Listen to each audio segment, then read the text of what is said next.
Fiz umas rimas aqui e espero que tenha ficado bom. Tenta não reparar nela.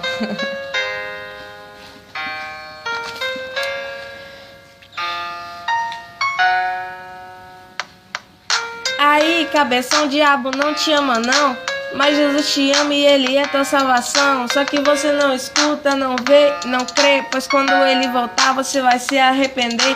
Lembrar de sua mãe dizendo: ô meu filho, aceitar Jesus, pois Ele é o único caminho. Aí você dizia: pô mãe, que nada, eu quero é curtir com os meus amigos na balada. Deixa eu te falar uma coisa, você não vale 10 centavos pro diabo, você não passa de um mísero escravo que tá só contribuindo, dando continuidade pra que ele mate um monte de menores de idade.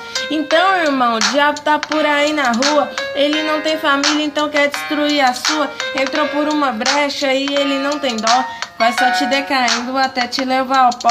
Mas você tem seus amiguinhos que gostam de você, então deixa eu te perguntar: se você pegar um HIV, aí te abandona em questão de segundos, mas Deus é o único que por você move o mundo. Jesus te ama, irmão, você já ouviu isso demais, só que pra você essa frase tanto faz. Jesus Cristo por você, Ele foi crucificado, gritou: está consumado, pra você ser libertado. Agora imagina aí a cena de Jesus.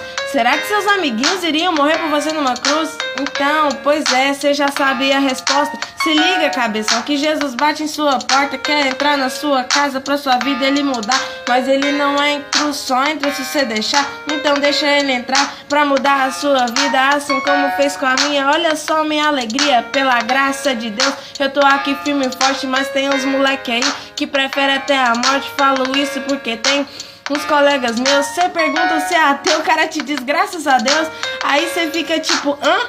Como assim? Você prefere o diabo que só quer ver o seu fim? Aí ele te olha assim, meio que desconfiado: quem é esse diabo? Eu nem acredito nesse otário. Aí você pensa que não acredita, mas ele quer destruir a sua vida. Sou mais forte do que ele, é meu Jesus Cristo, derrota Satanás como se fosse um cisco. Então eu já vou indo, e você que tá na lama, eu vou te deixar um recado. Fala que Jesus te ama, entrega sua vida pra ele, irmão, antes que seja tarde.